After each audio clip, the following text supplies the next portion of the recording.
Hello everyone, whoever you are, wherever you are, and whenever you listen to my podcast. Please believe that you're not alone in this world. Thanks.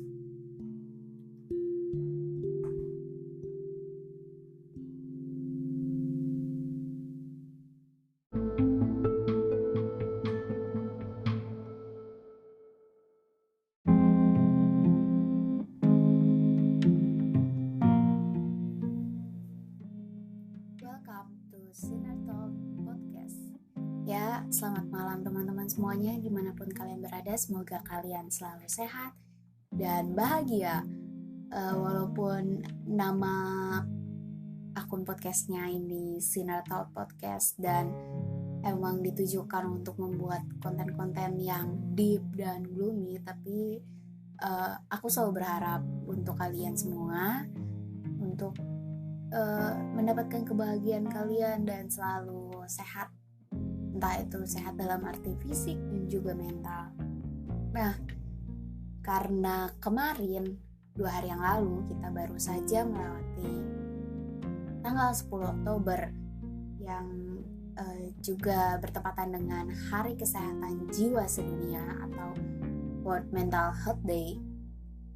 Untuk tahun ini WHO World Health Organization mengangkat tema tentang pencegahan bunuh diri.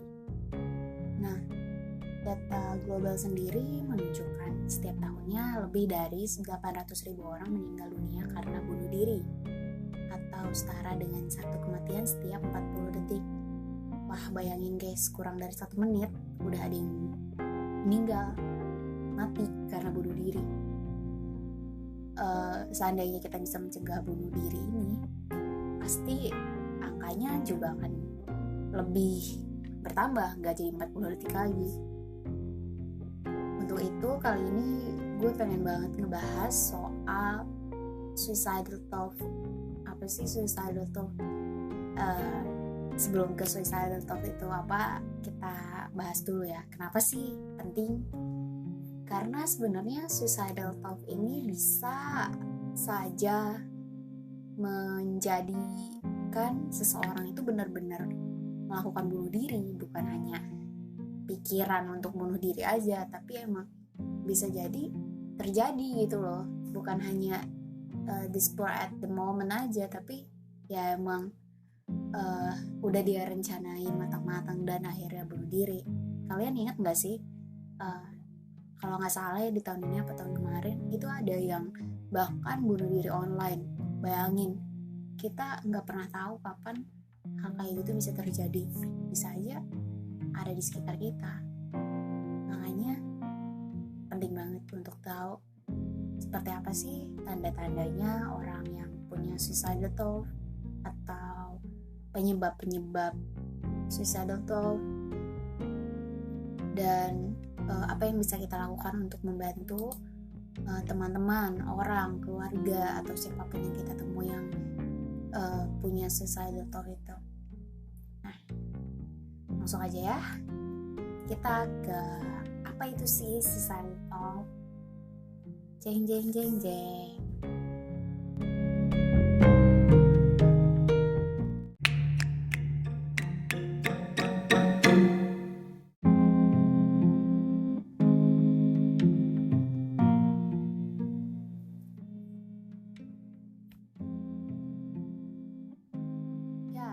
Suicidal thought atau suicidal ideation means thinking about or planning suicide. Jadi memikirkan atau merencanakan untuk bunuh diri itu udah termasuk, bisa dikatakan orang itu memiliki suicidal thought. Dan itu bisa jadi dengan perencanaan yang matang ataupun hanya ya udah gue gantung diri kayak gitu doang, atau udah gue pakai pisau gue potong nadi udah. Tapi bisa juga kayak gue nggak pengen nih gue kelihatan kayak bunuh diri, jadi gue kayak gini sehingga seolah-olah gue dibunuh padahal gue bunuh diri. Wah gila, gue udah kayak orang yang terlalu banyak makan buku detektif gitu ya.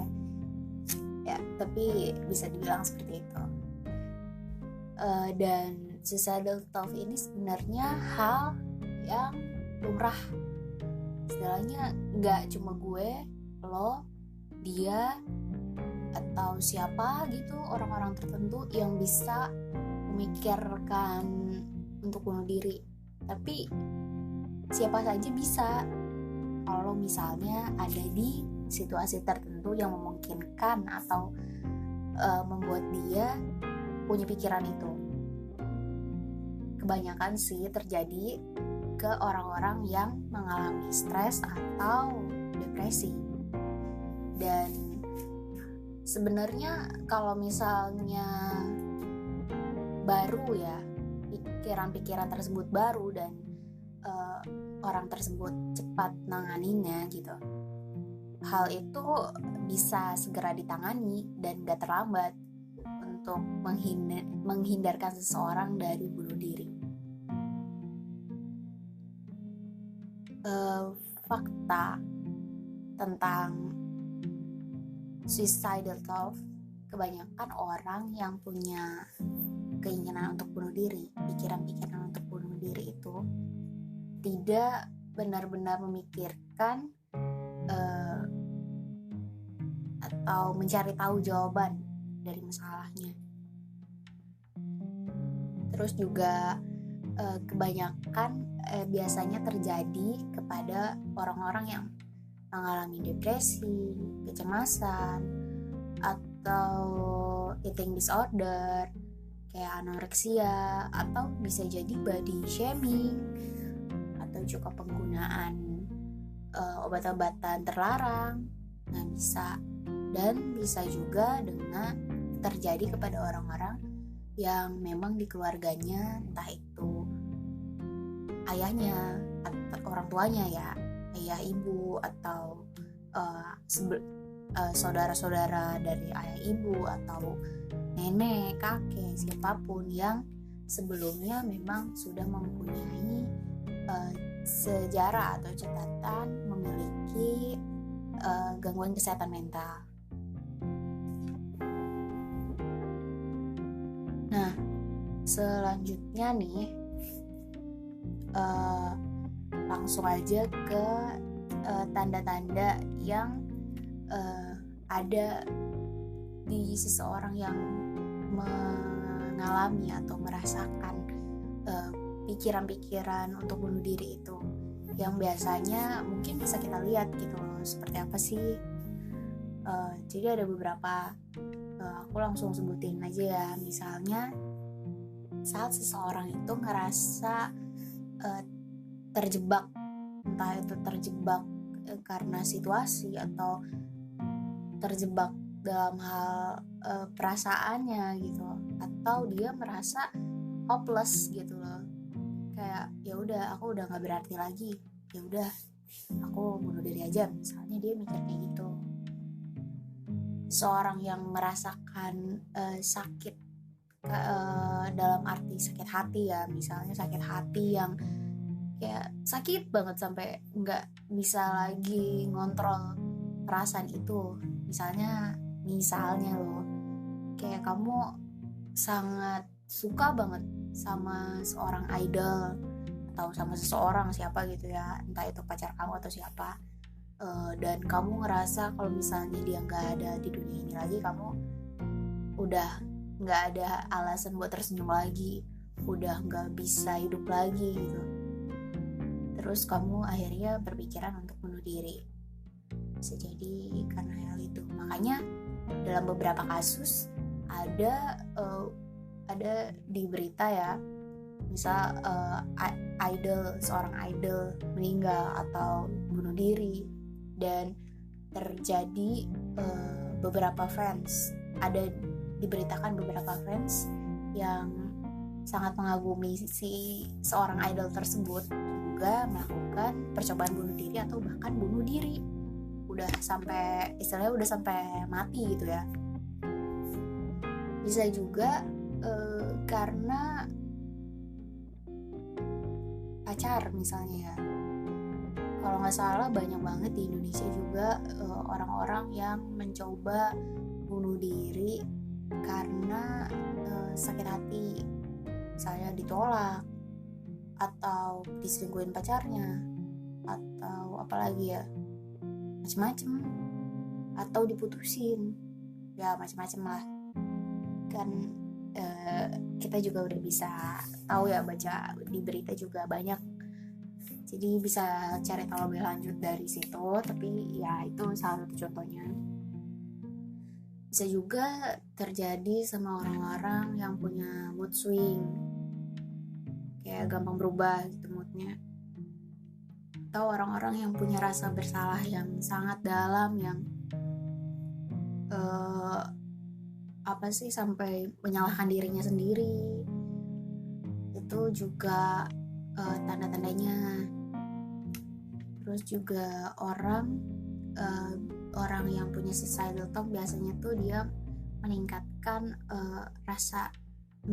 untuk mengisolasi dirinya atau menjauhkan diri dari orang-orang gitu ya.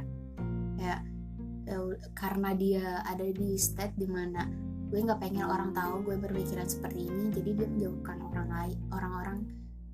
orang-orang yang bahkan bisa dibilang teman buat dia itu. Gue nggak pengen si A B C tahu nih, jadinya gue akan jauhin diri gue daripada gue ngeganggu mood dalam circle ini gitu loh, dalam grup teman-teman gue gitu misalnya. Biasanya juga orang yang punya pikiran untuk bunuh diri ini biasanya dia gampang banget melakukan hal-hal beresiko ya, kayak misalnya bawa kendaraan sembrono, kayak ugal-ugalan istilahnya kayak gitu, atau juga sesuatu yang inilah yang sembrono kayak gitu, yang bisa menyebabkan kamu kehilangan nyawa kayak gitu. Atau juga orang-orang yang tiba-tiba kayak ngasih perpisahan, kan biasanya gitu kan. Ada omongan biasanya kalau orang-orang yang meninggal, kayak mereka ngasih tanda-tanda seperti ngucapin perpisahan, kayak seakan-akan itu adalah hari terakhir, seolah-olah itu hari terakhir gitu, biasanya kayak gitu. Nah, bisa jadi untuk orang-orang yang bunuh diri juga mereka biasanya melakukan hal seperti itu, bukan karena bukan seperti tanda-tanda orang yang meninggal karena sakit, tapi emang mereka merencanakan itu. Bisa juga orang yang tanda-tandanya itu seperti seseorang itu menyalahkan diri sendiri, yang kayak dia sulit memaafkan dirinya sendiri, yang sampai itu mengganggu kehidupan dia. Atau ngomongin tentang bunuh diri atau ngomongin tentang mati dan menyesali kehidupannya, atau menyesali karena dia lahir ke dunia ini. Nah, itu juga tanda-tanda dari orang yang punya kemungkinan untuk bunuh diri.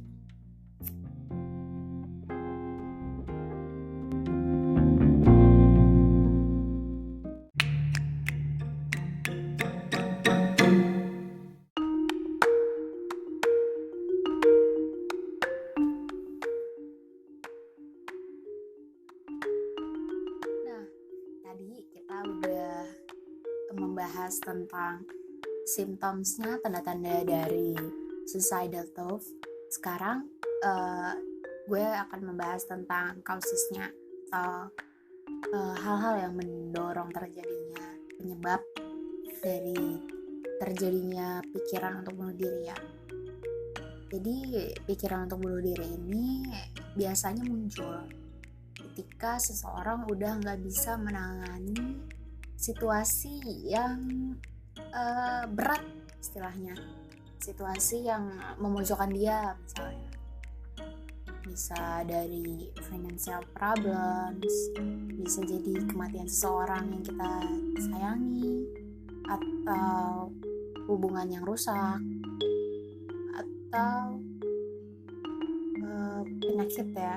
penyakit serius, misalnya kayak kanker atau apa yang istilahnya harapan hidupnya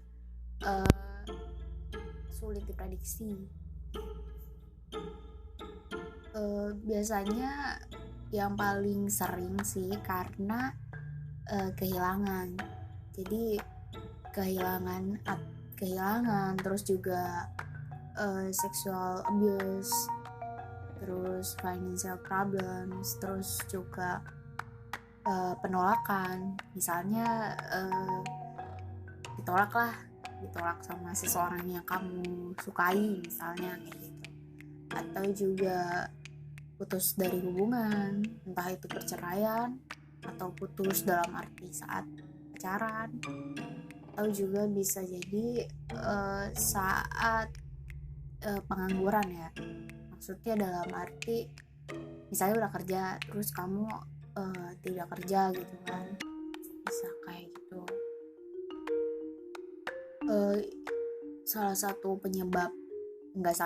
Beberapa penyebab lainnya secara lebih detail ya, bisa jadi kayak tadi yang udah aku sebutin, karena adanya catatan, maksudnya atau sejarah dari keluarga juga yang punya mental health issue, atau penggunaan dari obat-obatan tertentu, maksudnya obat-obatan terlarang di sini, atau juga karena kekerasan.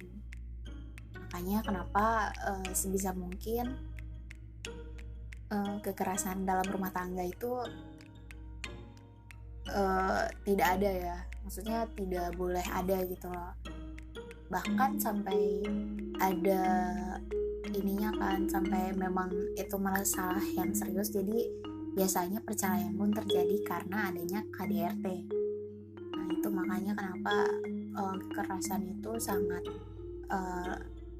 mendukung banget nih buat munculnya suicidal thought. Terus juga atau sejarah dari keluarga yang ternyata ada sejarah atau ada kerabat istilahnya yang pernah bunuh diri, atau ada keluarga yang bunuh diri lah intinya, entah itu dekat atau jauh ya. Juga bisa jadi karena merasa hopeless, kayak ya udahlah ngapain juga hidup, misalnya mikir kayak gitu.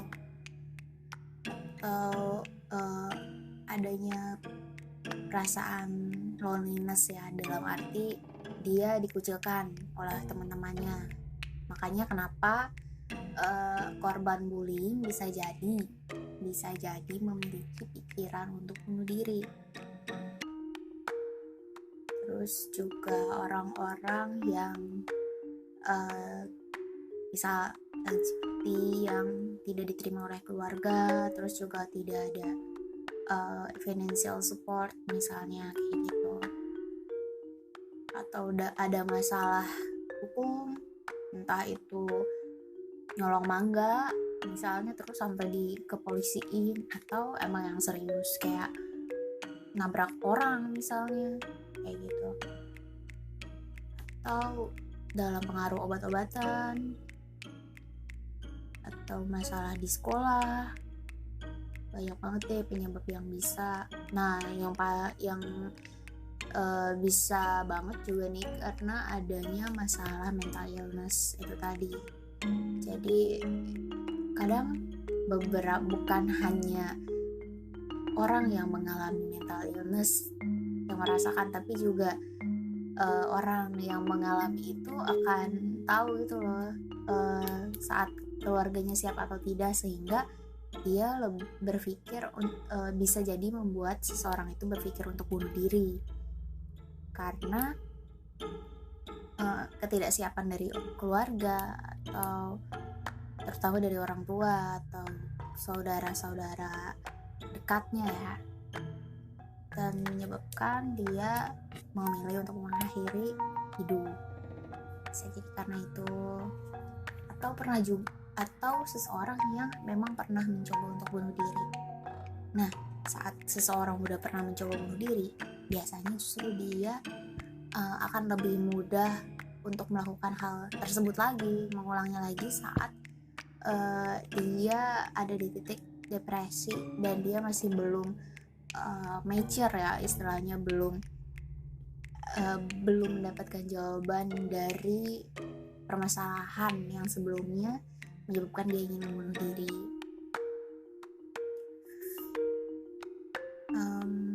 Apalagi ya? Oh, ini nih. Ada juga kondisi yang bisa memberikan mendukung suicidal thought ini muncul. Misalnya tadi anoreksia atau bipolar atau body dysmorphic disorder, borderline personality disorder, atau gender dysphoria atau gender identity disorder. Masih ada nggak ya gender identity disorder? Pokoknya yang masalah-masalah psikologis tadi ya. PTSD juga bisa, jadi PTSD atau post traumatic stress disorder, atau major depressive disorder, panic disorder, schizophrenia, social anxiety disorder, dan masih banyak lagi masalah-masalah psikologis yang bisa menyebabkan suicidal thought dan bahkan bisa menghilangkan nyawa kalau misalnya tidak ditangani dengan tepat. Nah, selanjutnya nanti kita akan bahas tentang gimana sih cara mencegah entah itu kamu atau teman-teman kamu atau saudara kamu atau keluarga kamu, siapapun yang ada di sekitar kamu, untuk terhindar dari pikiran bunuh diri ya.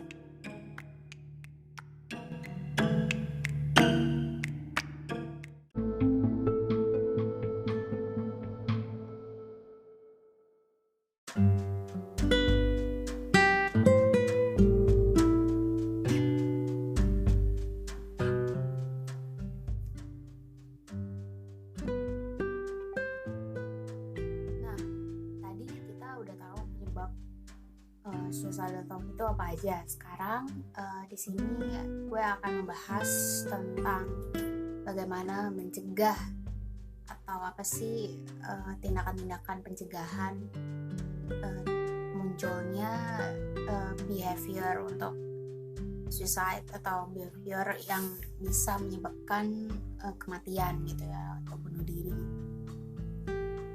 Biasanya nih kan kalau misalnya ada teman kita atau saudara kita atau keluarga kita, siapapun, kita akan merasa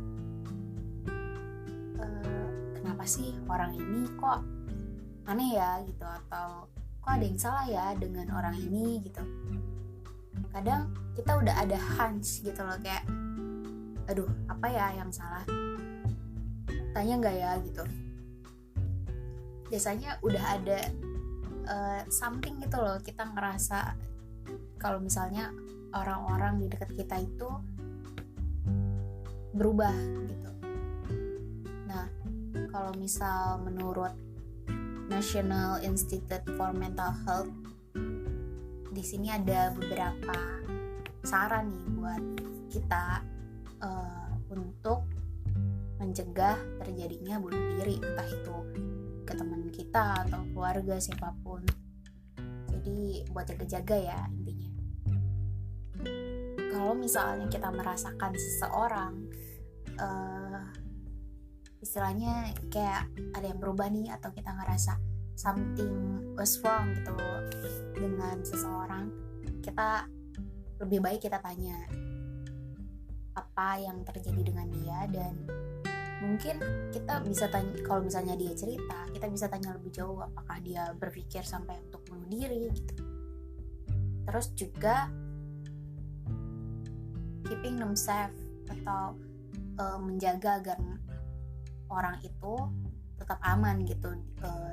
Misalnya dengan kita sering-sering ketemu dia dan tahu gitu loh apa kegiatannya atau apa yang dia lakukan selama misalnya selama kita lagi nggak deket sama dia nih, kita tahu dan kita bisa prevent. Misalnya di sekitar dia tuh banyak benda-benda yang memungkinkan untuk bunuh diri, kayak entah itu pisau, entah itu cutter atau apapun.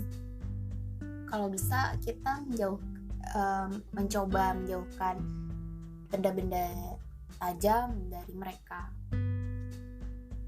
Terus juga yang pasti dengarkan mereka saat mereka bercerita, atau saat mereka ingin kita ada di sekitar mereka gitu, kayak ya udah dengerin aja dulu, atau ya udah duduk aja walaupun mereka nggak minta saran ke kamu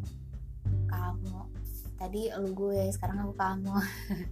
Ya walaupun mereka tidak minta saran, sebaiknya ya udah kita yang penting ada di sana dulu. Biarkan mereka merasa kalau kita itu ada untuk mereka. Jangan justru kamu acuh saat mereka butuh, atau kamu aduh gue juga udah banyak masalah, udahlah gue nggak sempet nih, nggak terlalu sibuk untuk mikirin masalah orang lain. Bahkan terlalu sibuknya tuh sampai kamu nggak sempet untuk nanya kabar orang tersebut gitu. Selain mendengarkan mereka, juga kita bisa dengan menguatkan mereka. Menguatkan di sini bukan hanya semangat ya semangat, udah gitu doang. Apa ya, rasanya tuh kayak basi gitu loh kalau cuma support kayak kayak formalitas, istilahnya support formalitas. Kalau bisa sih memang memberikan dukungan juga yang ini gitu loh, yang istilahnya yang bukan hanya sekali dua kali, karena mereka ngerasa butuh kamu ada di sekitar mereka, butuh ngerasa bahwa mereka itu masih berharga lah, masih punya seseorang gitu. Jadi ya tanyalah dari waktu ke waktu, tanya kabar mereka, bagaimana keadaan mereka sekarang, apa yang sedang mereka pikirkan. Ya nggak harus tiap hari, bisa mungkin seminggu 2 kali kayak gitu. Dan bisa juga kita menyarankan mereka ke entah itu ke dokter atau ke mana buat konsul, dan juga dengan keluarganya. Nah bisa juga terus following up with them gitu, kayak ya tadi yang udah sebenarnya yang udah ada di yang aku bilang barusan tadi kan, kita udah ngasih support nih. Terus kita juga nggak cuma sekali doang, tapi kita harus terus ngasih support, ngeliatin support kita tuh dengan serius gitu loh ke teman kita itu. Nah tips lainnya tuh bisa juga kita save beberapa nomor penting ya, nomor penting yang sewaktu-waktu mungkin kita butuhkan gitu. Misalnya kita tahu ternyata kondisi teman kita itu lagi benar-benar buruk, bahkan sampai nggak bisa dihubungin, dan kita nggak tahu takutnya terjadi sesuatu yang bisa membahayakan nyawanya. Makanya kita bisa save beberapa nomor, kayak nomor polisi misalnya 110 atau 119, atau sebenarnya ini nggak tahu ya udah aktif apa belum. Dulu tuh sempat aktif sampai 2014. Ini nomor untuk pencegahan bunuh diri itu dari Kementerian Kesehatan kalau nggak salah. Nomornya 50454. Semoga sih sudah aktif lagi ya. Atau bisa juga konsul dengan lembaga-lembaga pencegahan bunuh diri, misalnya komunitas kayak gitu. Bisa ke akun line ya, ada konseling @line@ @konseling.online, atau di save yourselves ID di Instagram juga bisa. Kita bisa, atau ke teman kita, bahkan teman kita nggak usah jauh-jauh deh, ke orang yang kita nggak kenal, ke teman kita yang kita percaya. Nah itu bisa buat jadi pencegahan. Atau ke Sinner Talk juga bisa buat curhat-curhat, bukan di akun gue aja ya, tapi di akun Sinner Talk juga boleh kalau misalnya ini. Dan sedikit bahasan tentang treatmentnya, kita saat udah mengalami di titik suicidal thought gitu ya, bisa jadi ya ketemu dengan terapis, dengan konsuler ya, pokoknya untuk konsul gitu, atau dengan dokter. Atau bisa juga nanti kalau udah ketemu terapis, bisa jadi disarankan untuk CBT atau lainnya gitu. Jadi semoga dengan kita tahu penyebab, bagaimana tanda-tandanya, penyebabnya dan pencegahannya, dan alasan-alasan kenapa bisa suicidal thoughts, semoga kita bisa menghindari itu atau menghindarkan itu dari teman kita, keluarga kita, sahabat kita, atau orang-orang yang kita cintai. Dan yang pasti sekali lagi untuk teman-teman, aku pengen ngingetin bahwa di Indonesia itu ada beberapa nomor yang bisa kalian hubungi kalau misalnya kalian sewaktu-waktu berpapasan atau ada di keadaan darurat. Bisa telepon ke 119 atau telepon ke 110, atau kemana lagi ya teleponnya, bisa juga ke rumah sakit atau ke Halo Kemkes di 1500567. Nah ini bisa banget buat kalian yang sedang bingung ya, atau mencari solusi dari masalah tentang suicidal thought ini. Sekali lagi semoga podcast ini bermanfaat, dan semoga kita selalu bahagia atau bisa melewati hal-hal berat dalam hidup kita dengan mengetahui permasalahan kita lebih dalam lagi, memahami permasalahan kita lebih dalam lagi.